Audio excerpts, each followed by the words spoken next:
Soon after Kevin O'Sullivan took over the Gators baseball program before the 2008 season, he locked in on a talented player out of Plant High School in Tampa. O'Sullivan envisioned big success in his first job as head coach and knew he needed big-time players. One of those players was Preston Tucker. The guy his teammates called Tuck became an instant hit, and boy, could he hit. 2-2 pitch, swung on, deep drive, right field. You can kiss it goodbye.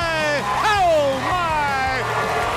Preston Tucker with a moonshot to right, a grand slam home run. Tucker was so good his freshman season that he was named Co-SEC Freshman of the Year and became the first UF player to be named Freshman Hitter of the Year by the National Collegiate Baseball Writers Association. Of course, Tucker was just getting started. The pitch swung on, there's a drive.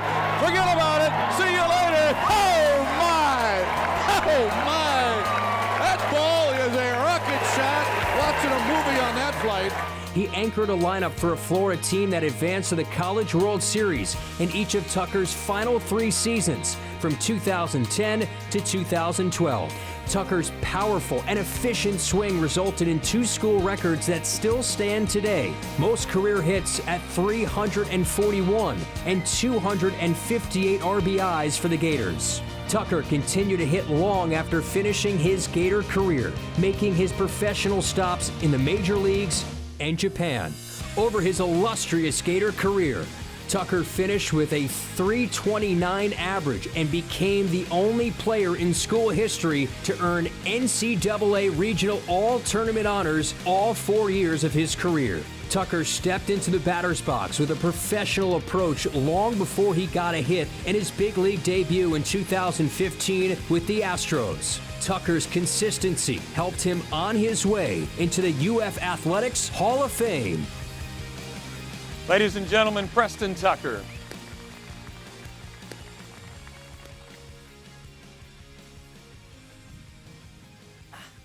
The best one is the right fielder just standing there, didn't even move. There's some balls you probably hit that like when you know it's gone like that. What are you thinking?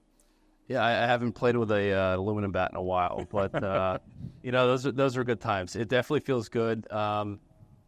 Being out of the game for the last year, that's probably the thing I miss the most is barreling up a ball. Yeah, barreling it up in the 5 seconds after is definitely something that sticks with you. Yeah, that feeling pretty tremendous.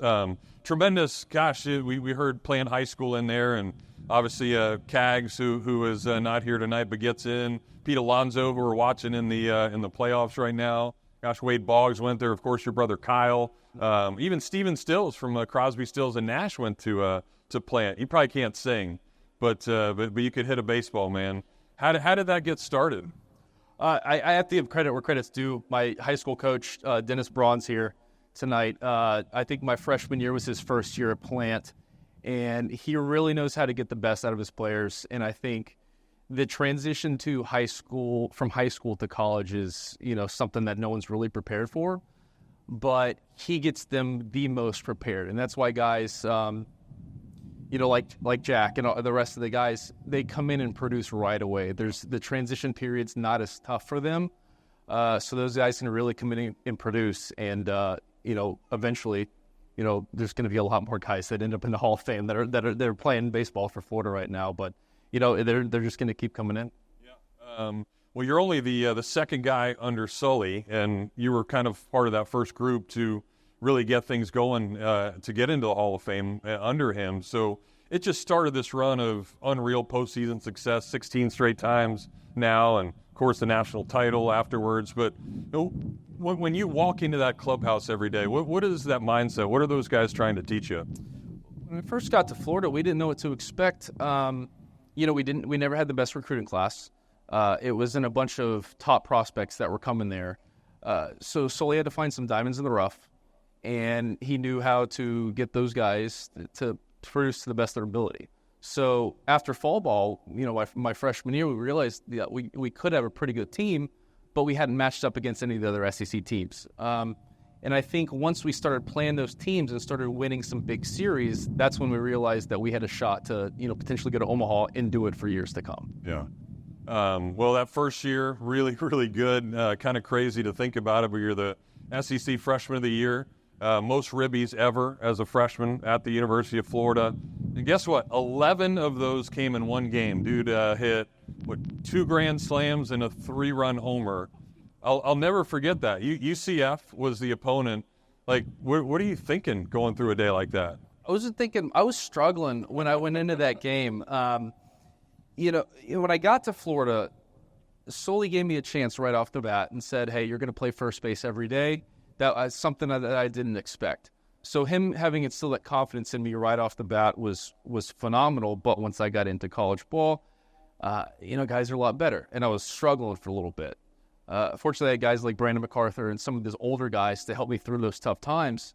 And once I knew it was going to take 1 or 2 games to break out of it and hit my stride. And it happened to be that game. It seemed like every pitch being thrown was the one I wanted, and I put a good swing on it. And, things really took off from there. And, of course, I had a great team playing around me, so I ended up, driving in a ton of runs throughout the rest of the year. Did you guess on any of those, or it was just one of those days where you saw it? This was 15 years ago. Roll now, man. Yeah, you can tell the quality of those videos was it's been a while. But no, I think just knowing that, there was never that hesitation where if I don't play well, I'm going to get taken out of the lineup or, I'm going to lose my spot, knowing that I could really kind of work things out for myself. So I think just not having those kind of nerves, helped me, produce from that game on. I think, ever since we're little and throwing around a little league at 5 years old, I think we always, hope to play in the big league someday, which of course you got to do. But I think if you're aspiring to play in college, you know those 5 letters. It's Omaha. And, it's crazy. You get to go 3 straight times. You play for it all in 2011.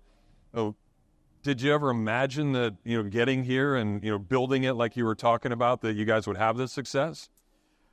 After my freshman year, I did. I think losing that series to Southern Miss, to the chance to get to Omaha my freshman year, knowing that we were only going to get better the next year, knowing that, we were getting some great freshmen coming in and the veterans were still going to be there.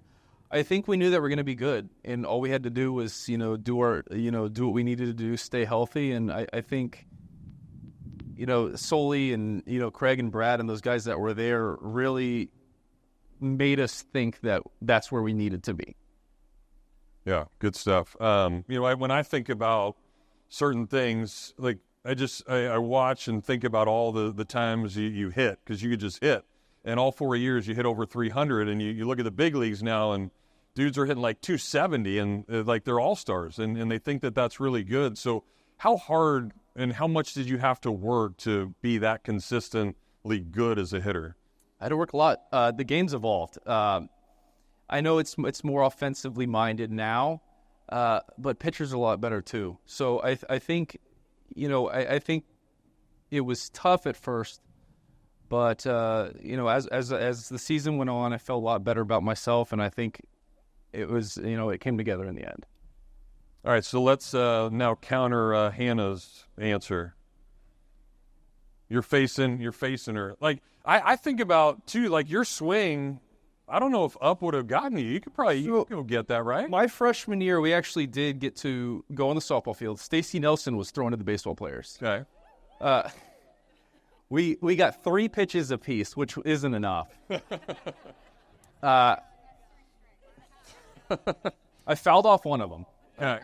So as a competitor, I want to say no, but it would not shock me in the least if I struck out 10 times in a row. It's a completely different game. I want to say no, but there's a good chance she would have. Well, I think about how hard it is because you're so geared for the fastball, and all of a sudden you see the changeup, and there's like just not enough time to react to it. Yeah, it's incredible how they can hit them like that. Yeah, it was a small field, so I don't think you have to hit it. You don't have to hit it great, but I think hitting it in general.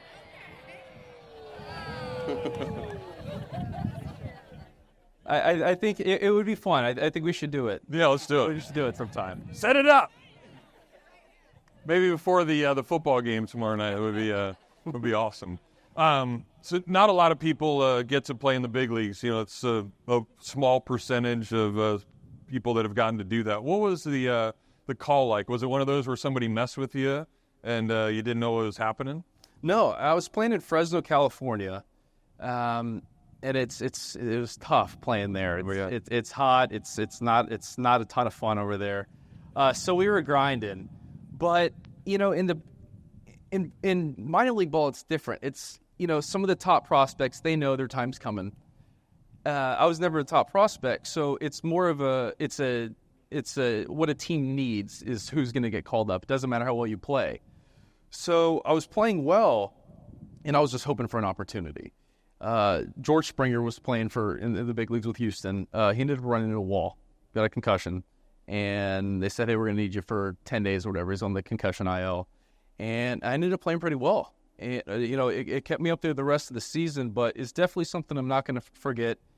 You know, playing even back in the minors, you know, after I got sitting back down a couple times, it's always cool to see how the guys get called up for the first time. And, you know, the manager always loves doing it. And it's fun to see those guys for the first time having probably the best experience of their life. Yeah, for sure.